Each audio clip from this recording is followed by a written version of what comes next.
Thanks for your patience. As you know, I put out a statement this morning. I'm canceling my trip to Germany and Africa.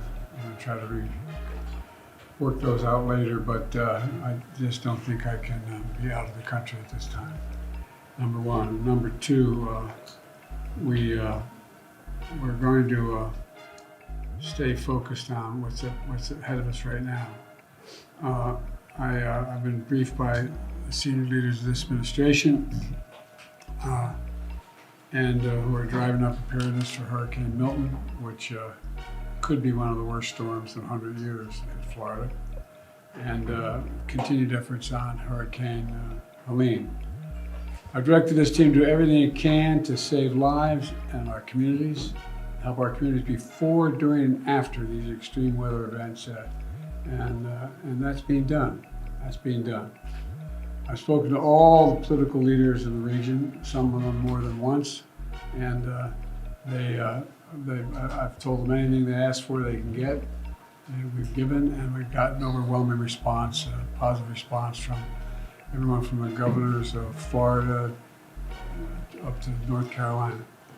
And mayors, leaders, local have expressed their sincere gratitude for the work of FEMA and for the work of my entire administration. Now, I've also surged thousands of federal personnel on the ground across the Southeast already and deliver every available resource as fast as possible. And my priority is to increase the size and presence of our effort. And as we prepare for another catastrophic storm about to make landfall, you know, I've been in constant contact with our director of the National Weather Service, Ken Graham, who's kept me informed the last several days of what to anticipate. You never know until it happens, but he's very, very engaged. He made clear to me just how dangerous this storm is, indicating that winds had reached up to 180 miles an hour. 180, that's not guaranteed it's going to hit the shore at 180 miles, but they've reached up to 180 miles an hour. And a possible storm surge as it hits the coast of Florida of 15 feet, which can be devastating. The current path of the storm is expected to Tampa Bay area and cut directly across the state, east to west, all the way across the state, with the potential for this storm to both enter Florida as a hurricane and leave Florida as a hurricane on the Atlantic coast. This could be the worst storm to hit Florida in over a century. And God willing, it won't be, but that's what it's looking like right now. Immediately approved the pre-landfall emergency declarations in Florida. It's a second one in a week, second time in a week, and there have been two before that, by the way. I sent FEMA Administrator Criswell down to Florida yesterday to work intensively with the state and local partners as we prepare to deploy more resources. She's going to continue that work between Florida and North Carolina in the coming days. I'm calling on the airlines and other companies to provide much service as possible to accommodate evacuations and not to engage in price gouging, to just do it on the level. And last night I spoke again with the governor of Florida, DeSantis, and Tampa Mayor Castro, Castor, and I made it clear to them they should reach out, including to me directly, with everything else they may need as they see this storm hits. I gave them my personal number to contact me here in the White House. Most importantly, I've urged everyone currently located in Hurricane Milton's path to listen to local officials and follow the safety instructions. You all have been reporting on the highways, shoulders being opened, everybody's heading out. And if you're under evacuation orders, you should evacuate now. You should have already evacuated. It's a matter of life and death, and that's not hyperbole. It's a matter of life and death. So let me add that FEMA has provided 300 ambulances to move people who can't move themselves out of healthcare facilities. And while we prepare for Hurricane Milton, we're still surging resources in North Carolina, Georgia, South Carolina, Florida, Tennessee to respond to Hurricane Helene. And it's real. The impact is still there. And we're going to leave. We're not going to leave until the job is done. It's going to take time, and before it's all over, it's going to take tens of billions of dollars to get it done. And Kamala and I are keeping all of you in our prayers out there. There's a lot of people.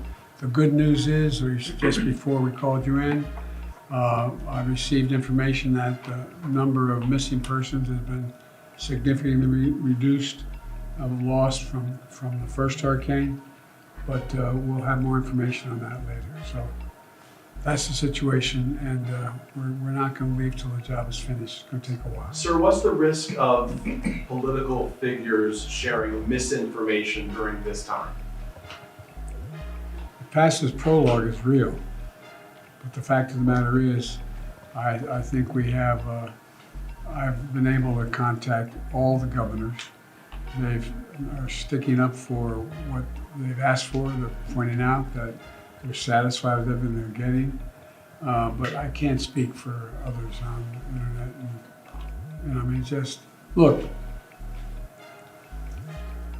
those who do it to try to damage the administration. Well, we can take care of ourselves.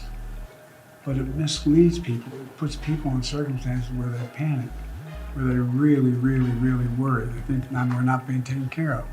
And it really is, it's going to sound, use an old phrase, it's un-American. It really is. People are scared to death. People know their lives are at stake. All that they've worked for, all that they own, all that they value. And it's just, anyway. Mr. President, can you give us a sense of how Vice President Germany and Angola? Give us a sense of Vice President Harris's role in this? Wait. I'll have plenty of time to talk about Angola. I still plan on going to Africa. I'll have plenty of time to talk about what's going on in Latin America and South America in terms of the Amazon. And I'm going to be talking today with my friend, the Chancellor of Germany, and we're going to try to work that out. We've already contacted all these people, okay? But I'm going to be on the phone today. I'm heading shortly when I get up from here. I'm heading out to Wisconsin, to Milwaukee. But I think we can, I'm still planning on visiting all the places I said I'd be and all the conferences I said I'd participate in.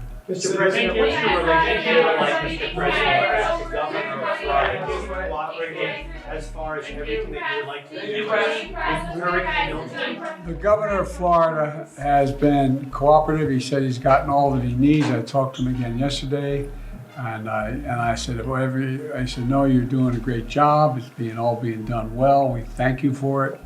And I literally gave my personal phone number to call. So I don't know.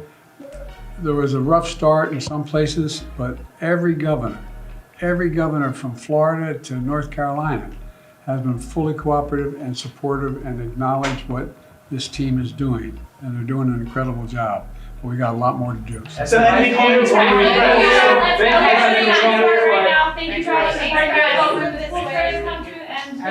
Has the Vice President been helpful as well, Mr. President? Thank you guys. Thank you, press.